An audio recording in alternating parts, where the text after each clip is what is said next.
সুন্দর একটা দৃশ্য দেখতে পারতাম।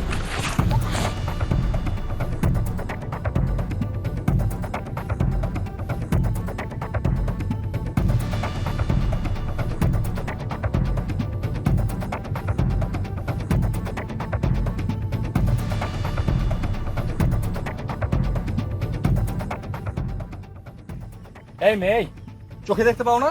মানে এই আপনি নিজেই তো রাস্তার মাঝখানে তার খাম্বার মতো দাঁড়ায় আছেন, আর আবার আমারে কইতাছেন? ছি, কি বিশ্রী মুখের ভাষা। এটাকে রাস্তা? ঠিক আছে, এখান দিয়ে আরো রাস্তা ছিল, আপনি দেখে যেতে পারতেন। আপনার কথায় কি আমি রাস্তায় চলুম? আমি এই পথ দিয়ে হাঁটুম, এই পথ দিয়ে যাবো, আপনার সমস্যা কি? হাঁটো না। কে হাঁটতে মানা করেছে তোমাকে? তুমি এরকম তুফান মেলের মতো হেঁটে আমাকে ধাক্কা দিয়ে কেন ফেলে দিলে? একটু ধাক্কাই তো লাগছে, তাতে কি এমন হয়েছে? মহাভারত কি অশুদ্ধ হয়ে গেছে? এই অশুদ্ধ নয় তো কি? তুমি জানো তুমি কি করেছো? আমি এখানে পড়ে আমার এখানে স্ক্র্যাচ পড়ে গেছে, তুমি বোঝো এগুলা? থাকো তো একটা গ্রামের মধ্যে, জঙ্গলি মেয়ে কোথাকার। এই লাট সাহেব, মুখ সামলায় কথা কইবেন।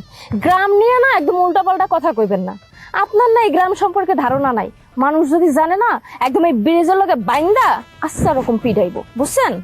রাফাত, কি করছিস তুই? এসব ঝামেলা করার কোনো দরকার আছে? আরে ভাই, তুই দেখছিস না কি ধরনের কথাবার্তা বলতেছে, কি আচরণ তার? এই জন্য আমি গ্রামে আসতে চাই নাই। আমি আবার কইতাছি, গ্রাম নিয়ে একটা উল্টাপাল্টা কথা কইবেন না। যদি কোন তাহলে কিন্তু খবর আছে। আপা থামো